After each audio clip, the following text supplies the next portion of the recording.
Hello everyone, I'm very happy to announce my next guest, Welsh Baritone Mark Llewelyn-Evans.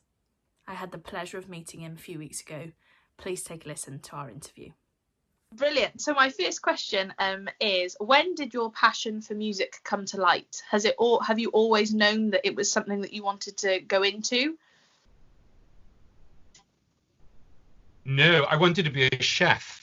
Oh. So all the way through school, I was the first boy in my school to do home economics, as it was called. And my dream, I'm 50 now, but my dream was to be a chef. And my younger brother, who is Mr. Gio Compario on the telly, he always sang and I didn't. And then I still love cooking. I still absolutely love cooking. My mum went to save a theatre. So the theatre in Carmarthen, the Lyric Theatre. Oh, yeah. It was up for demolition and my mum managed to ask for the keys for 2 weeks. 1 week to put on a film, which was Jurassic Park. Great story there. And we'll have to get there.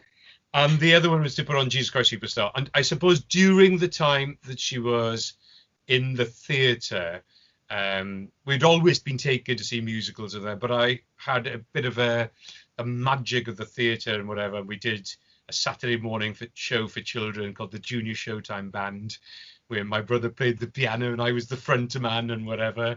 And from there, in my head, I thought, wow, this is quite fun being on the stage and singing. So I had a couple of singing lessons, not many, and one day in the sixth form annex in my school in Carmarthen, in Cumbria, I picked up the payphone in the sixth form block, and I rang the Guildhall School of Music up, and I asked if I could have an audition. And this was kind of the Tuesday, and she said, "Oh, a week today we have auditions, or a fortnight today we've got auditions. Would you like one?" So I couldn't read music. I'd say maybe 3 singing lessons. And I said, I'd love one. So I went home and I told my parents that in a week's time, I would be auditioning for the Guildhall School of Music. My mum went mental, although she loved theatre and had squatted and was saving a theatre. She went mental. My dad was a carpenter and very calm, and he went, "I think we need some more singing lessons done in the next week." And I went to the Guildhall audition and got in. And that was how it all started, really. Wow. Oh, my gosh. In 2 weeks, you had to turn around everything and just go. Yeah. Well, I got a tape downstairs, a cassette player. And on it, because I did an old song called Caro Mio Ben. I did a song called The Vagabond, and I did Music of the Night from Phantom of the Opera. And I don't think in Guildhall for the opera course, they'd ever heard anything like Music of the Night. But I've still got it downstairs, and I do sound like a tiny little boy, and which I was, I suppose. They said, "You've been given a Stradivarius," and I had no idea what they were talking about. I said, "What's that?" I said, I've got nothing wrong with me. Can you get tablets for it? Can you get cream if you've got a Stradivarius? They said, "You've been given a Stradivarius and you need to come to the Guildhall to learn how to play it." So that's how it all started. Wow. Oh my gosh, that is incredible. It's funny, isn't it? Because I think when you think of people within the industry, you think, oh, well, they did the classic from a child, did performing and that way, but you really didn't. No. Wyn had always read music, did music in school. I never did, and not an introvert at all, but it wasn't to get up there and perform wasn't something on the radar until kind of sixth form, and I thought, God, I wonder if I can. And then through the theatre, there was a great opera singer called Sir Geraint Evans, who lived in Aberairon, but he came to Carmarthen and heard me sing a couple of lines, and he said, "You're going on the stage." And I think those kind of seeds made me pick up that phone to ring the Guildhall. And yeah, I'm excited. This October, I'm going back to the Guildhall to take my children's project, and I'm doing a teaching programme there. Yeah. So we're going to train some singers up at the Guildhall to deliver the ABC of opera to some of the most unachieving schools in London. So yeah, that's exciting to go back with a different hat on, but Yeah. from the experiences that I've, going back. Wow. And talking then when you got into the Guildhall, what was your training like from there? You know, I bet you just had to just go with it. It was Yeah, go with it. And I think I wish I'd taken a year out because I don't think it was enjoyable for a couple of years. It was difficult. I'm quite dyslexic, but a lot of foreign languages. So there's French, Italian, German, bit of Russian. And that was tricky. Plus, I couldn't read any music. So you had to learn a song to perform in 2 days' time. I made very quick friends with a lot of accompanists and repetitors and music staff who were fantastic in helping me use my voice and get my talent to do what it was meant to do. But it was hard, really, really difficult. And I think even now there's that little not insecurity, but yeah, a weakness, I would say. You know, I go, oh, shit, you know, can I do that? Because I think I was always catching my tail. And although I've sung all over the world, there is that element of, am I going to be found out a little bit? And I think lots of people have that. Yeah, definitely. I think it never you never get totally comfortable. Does that make sense? You know, you're happy with where you are and you know what your capabilities and your, you know, are and everything. But yeah, that you're never quite like, it always keeps you on your toes, doesn't it? It's always like, ooh. Yeah. Well, I was told by quite a lot of people, I suppose, that the day that you feel complacent about it or feel so confident about your talent is the day to give up. Yeah. So I do think there's a kind of balance. Of course, you've got to be in the right calmness to be able to stand there and do it. Yeah. On the other hand, I think you need that butterflies and that kind of a little bit of insecurity to realize that you need to do the preparation before you stand there, you know. Get the voice going and you've had quite an extensive career. Have you had like a proudest moment? I think, few probably. Singing before the rugby matches, leading the Welsh rugby team out. That's kind of a feather in the cap. I think first role with Welsh National Opera. For me, it's your national opera company. It was one of my first jobs out of college. There was something about that you felt that you were starting your journey, starting the career. So I think those are big. I did Papageno in New York City Opera. Lots of nice things. Yankee Stadium. There's a few things but I think Welsh National Opera and singing at the rugby match were big things. Yeah. Patriotic thing, isn't it? You know. Yeah, very, very much so. And I think I'll never forget. I was backstage, and it's unaccompanied when you start the Bread of Heaven. And I had a tuning fork, knowing that if I sang it too high, I was going to be in problems. Too low, you're in problems. The camera, live to the nation, live to the world, is there. And Rupert Ewan, the rugby player, standing next to me, going, "You look like you're shitting yourself." I'm thinking, I am at the moment, but I'm trying to focus. You know, guide me. Oh, and he's like, but it's a great experience as well. Yeah, I bet. And tell us about your career. Tell us, you know, what have you been up to for the past long time? Yeah, I'm quite old now. Well, I left college and I did all the traditional things. Yeah, that's what she just said. Long time now. Yes, there's grey there.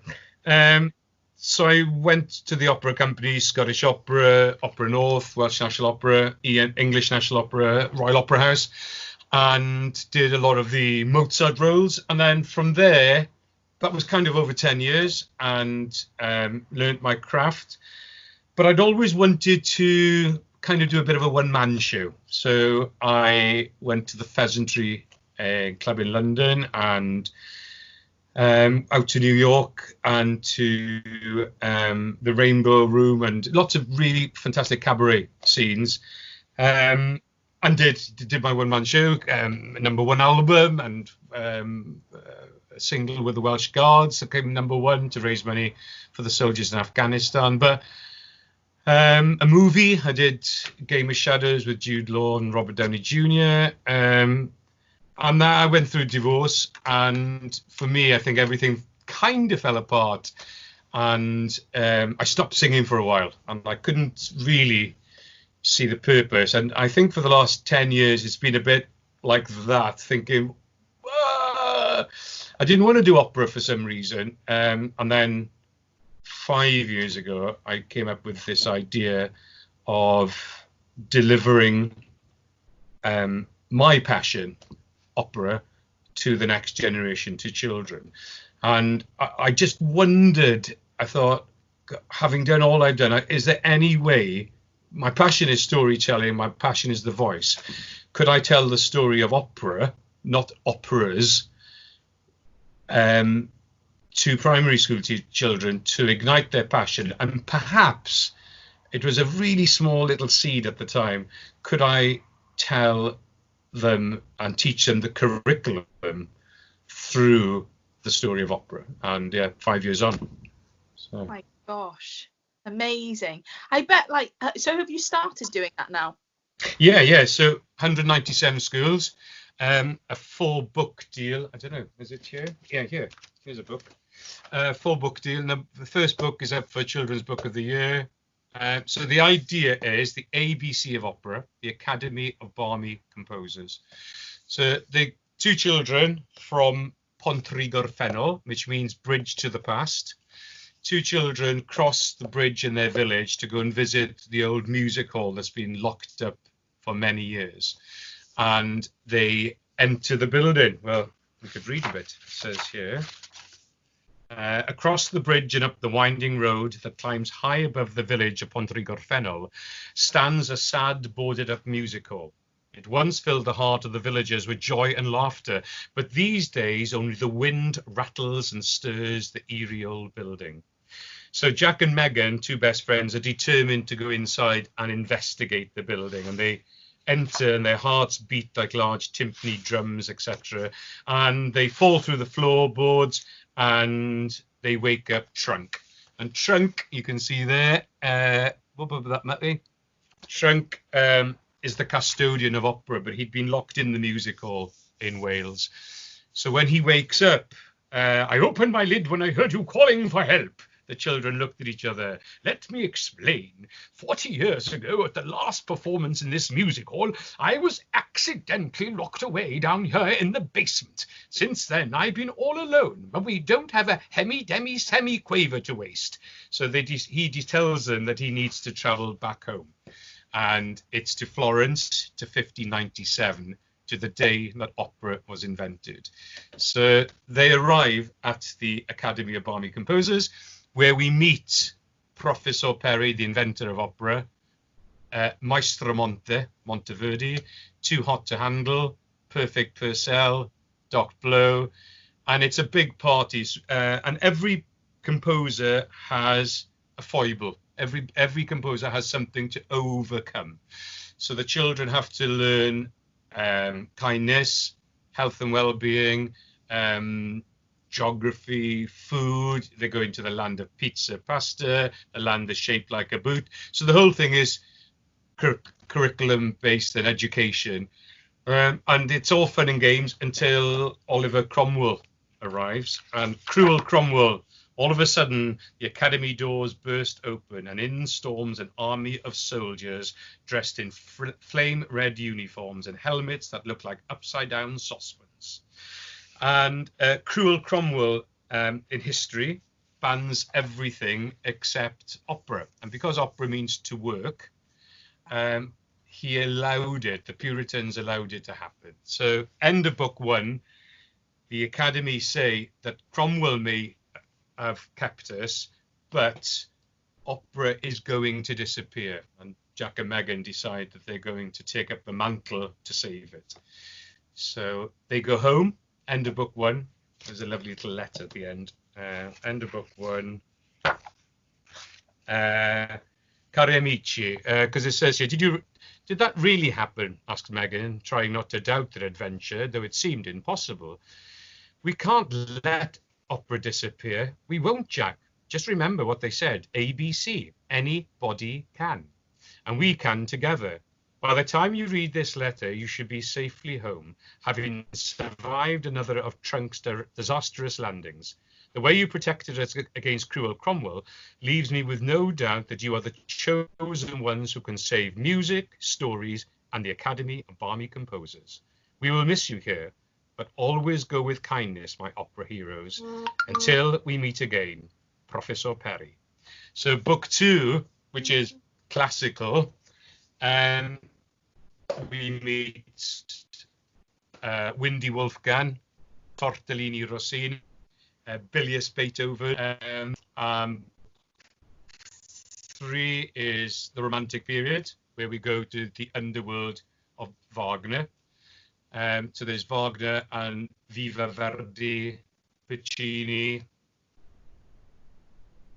And then book 4 is the complete circle. We end up back at the music hall, back in our woke bulldozers. The music hall is about to be knocked. So the Academy have given them things in each book. They've been given something, whether it's magic bells from Mozart or whether it's a kindness story, where they've been given knowledge. Yeah. So it's their turn to save the music hall. So they call the villagers and they ask the villagers to sing. And the music stops the bulldozers and stops the music hall. So what becomes the Academy of Balmy Composers is reborn. And in the middle of the village by the end, it's the Music Academy where all the children can have a free music lesson.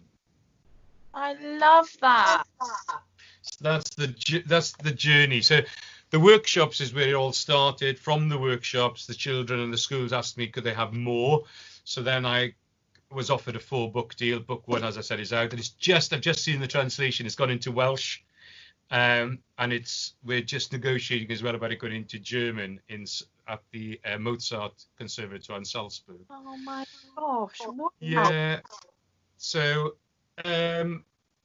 Yeah, I'm still a singer at heart, and but I've got a project that I hope. So we're writing a teacher's pack at the moment. So from September, a workshop plus a year's worth of creative activities to sit alongside this thing, and then we hope. Obviously, we're in at the moment makes it difficult, but we hope in 2021, 22 that the 4 books will create a stage show. We're speaking to 2 companies at the moment, and we take the books to the stage for a stage show. The Academy will come alive. So that's the idea. I'd be so proud of that. I am sat here, as somebody who works with children, from all ages. I work from 3 right up to 16. I'm thinking, wow, as somebody who is not a primary school teacher but has a theatre company, so does in effect teach children. That's incredible.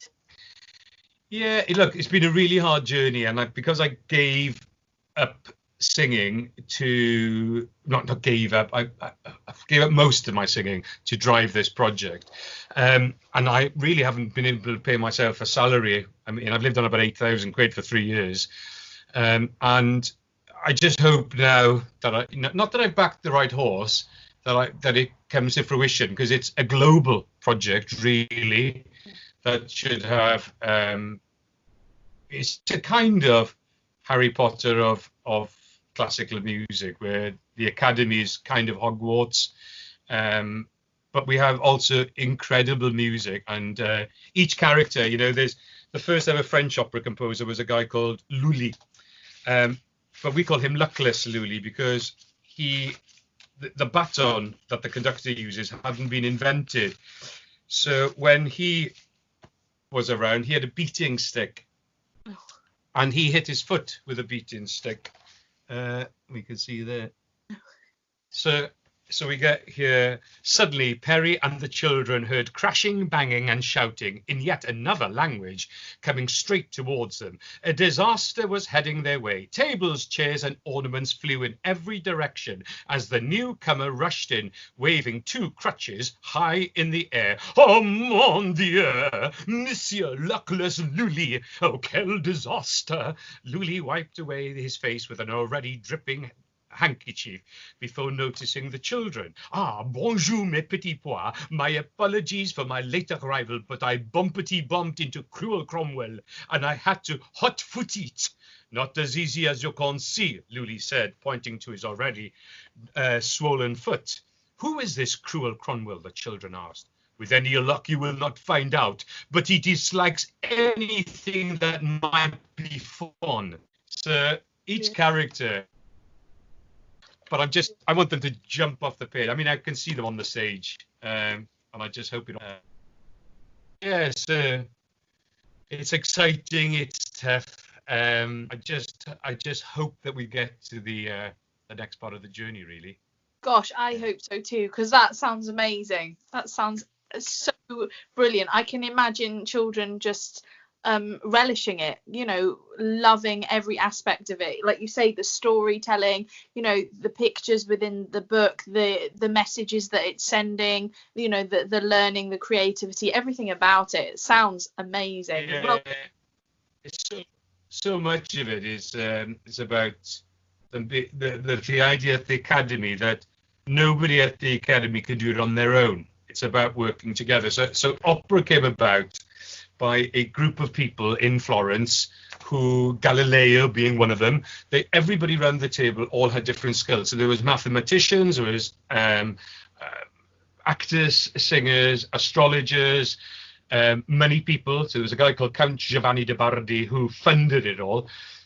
And they all brought their individual skills to the table, and then they worked together. And I just think that's a brilliant life lesson. You know, I was told in school that, you know, I wasn't allowed to do English literature because I'm quite dyslexic. I've got a book that's on a shelf that's selling, and it's at the Royal Opera House as well as in schools in the Rhondda Valley. I mean, it's 2 ends of the spectrum. And I really do believe, and I have to tell myself sometimes, because we all doubt, that anybody can. ABC is possible. So yeah, that's what we're working on, and as I said, you know, not histrionics. It's tough to run any business. Yeah. I think something creative, because, you know, we need funding, whatever, but to try and sell someone the idea that we're going to sell opera to primary school, people think that I'm absolutely nuts. But when you got 97% of the 13,000 children that we've been to asking to go to the Academy of Barmy Composers, you're winning, you know. You're winning, and I think it's just a unique way that this, you know, the kids will say the music, it's beautiful, it's sad, it makes me cry, it makes me laugh, and I just think that there's no other music.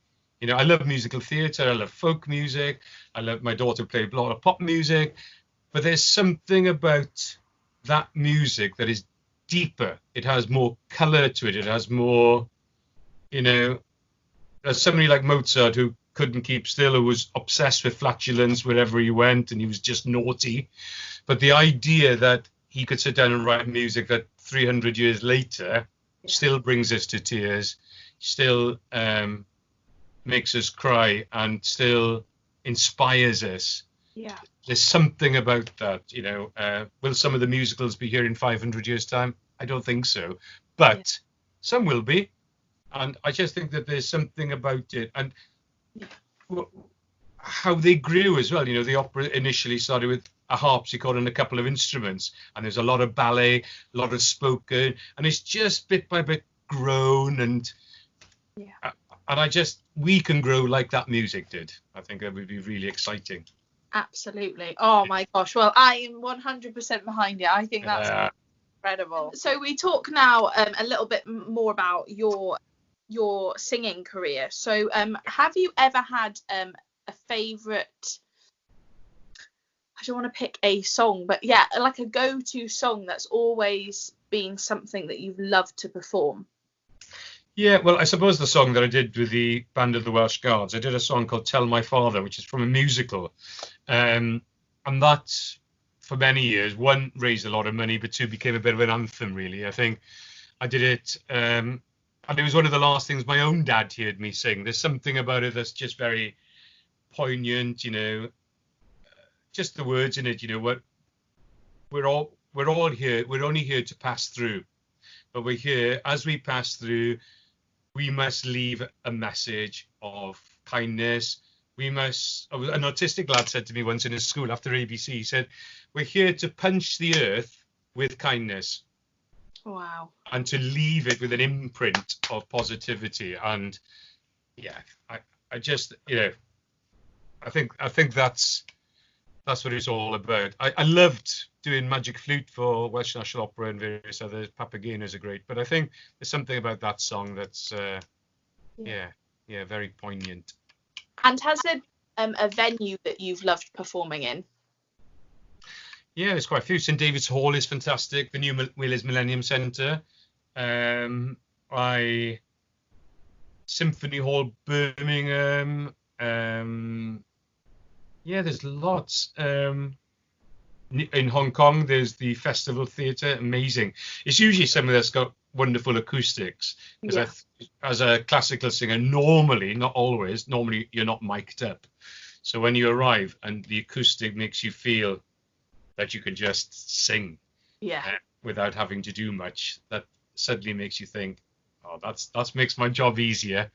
Whereas there's some places you go and it feels like somebody suddenly put a bag over your head and you think, oh, my voice, I think I've lost it. And then you've got to trust what you've been practicing and your technique and to do what you do. And if there was any advice that you could give your younger self, what would it be? Having, gone on this journey so far, what would your advice to your younger self be? Good question. I think more preparation. I think there's at times that you've managed to get through a job, but I think you've been always chasing your tail, and because of that, you don't enjoy it in the same way. I'll never forget, I think one of the biggest roles for a baritone is Don Giovanni in Mozart's Don Giovanni. And I did that for a company in London, and I knew the first three acts perfectly. The last scene, which is huge, I was still kind of learning. And it was funny, when I got there, the conductor decided to start with the last scene. Yeah. And we had 6 weeks rehearsal, and I just know it just made me feel that first week was hell. And actually, you never really, because the relationship between the conductor had been broken down. And instead of then sitting there and enjoying it, each day was, what's going to go wrong today? And it was all fine, but, one company I haven't been back to, and you just think the end result was great, but it's more about being really, really prepared and allowing, when the voice knows what it's to do, that muscle memory is a joy to let happen. But you've got to be at such, Pavarotti said you need 1,000 hours of practice to sing one song. And I think that when you're in that place and you, like when I did the one-man show, you were so prepared that when you went out, you could have fun with the audience, you could have fun with the arrangements. I know it's different to an opera, but you need to be at that point where artistically you can start to just go to the next level. And it takes a lot of practice, particularly, I think, in opera, classical music, before you can get to that point. And there was just a couple of times, because you had a busy schedule, your agent was getting you work left, right, and centre, and you'd have one job after another. And I wasn't, or I aren't, the fastest musician to learn. I need a bit of time, not a huge amount, but I need a bit of time. I should have turned down one or two of those jobs, and I think really you've just sort of enjoyed the journey more. Brilliant. And I think it's so important to enjoy as well, as because sometimes we're not paid very well and other times we are, but we're very privileged to do what we do. and you can see that now from the corona, that all the singing and people, from their balconies, from their front doors, online, and music is so important to us all. Oh, massive. Something different to each individual, doesn't it? You can tell people of your experiences, but it might be something totally different to somebody else. Yeah. And as somebody who performs, you feel something, but somebody who's then an audience member who's listening feels something entirely different. Yeah. And if you talked a bit right at the beginning about when you were a child you wanted to be a chef. If you could do anything else in the world, would that be what you would do? I think this sort of bucket list, I see hopefully ABC for kind of another 4 or 5 years. I'd love to, in my head, that we get to the point that maybe I sell the company and it becomes franchised around the world, that idea. And in my head, I see a small kind of deli, cafe, restaurant near the sea, which I think from day one is what was in the head, with this live music where I can sing and smile, I think, because I think the entertainment world is tricky. I think you were away from home a lot, which was difficult. I got a great relationship with my beautiful daughter, and I think having that fun time when they get a bit older and just go, I think there's a good 4 or 5 years of ABC, definite, if not more. But I just want to make sure that we can grow something that is a legacy that has an impact on the next generation and the generation after, and maybe can turn the perception of opera. But I'd love to still cook and sing. Food and music go together, I think. They do. They're both very social things, aren't they? Yeah. You can enjoy it together. Also, you said by the sea. You never know. Like I live in beautiful Pembrokeshire by the sea. Where in Pembrokeshire are you? I'm in Haverfordwest. Nice. But I know everybody when you say Pembrokeshire, they go, "Oh yeah, like Tenby." Yeah, Saundersfoot, Tenby, and all of that. Yeah. But we're waiting. We should be there, but we're waiting some dates from some schools in Pembrokeshire to come down to the ABC. Yeah. Really? Yeah. Oh, I'm so glad it'll get down here. Nothing ever comes down here. I know you said you had a school. Yeah, I've got I run a children's theatre company. Fantastic. So my youngest group is 3 to 7, and then my main group that do all the productions and events and things are 7 to 16. Okay. We should do an ABC workshop down there with them. Gosh, yes, they'd love that. That would be awesome. Because what we've done in a couple of places, we do the 500-year story, they dress up, we do all the stories, we learn the music, and then we put a show on from what they've learned in 3 hours. We then, in that time, stage it, and they tell me the story of opera, and it's really amazing what comes out of it, and Yeah, we should set that up. That would be amazing. And my last question for you is, what's next for you? That's my last question, but I guess trying to get it out there. Yeah, getting the children's project out there. I'm off in November. We're going to the Hong Kong Children's Literature Festival as a guest. Lots of exciting things. Off to Dubai with a project. I'm going to be singing more this year. Bizarrely, I hope. Book 2 is out September. The Welsh translation's out in September. Book 3 will be out in March. More workshops and just busy time. Yeah, really busy. I've absolutely loved chatting with you. Thank you so much. You too. I will the link when this goes up on my channel, and I will definitely keep in touch because I would love to do that workshop. That sounds great. Yeah, we should. Brilliant. Thank you very much. No worries. Thank you very much. Take care, and it was lovely to speak to you and finally meet you. You too. Take care, lovely. Take care. Bye. Bye. I hope you all enjoyed that. It was great to talk to Mark and listen to all the great things that he's been up to in his career. Stay tuned for more amazing guests. Stay safe, take care. Bye.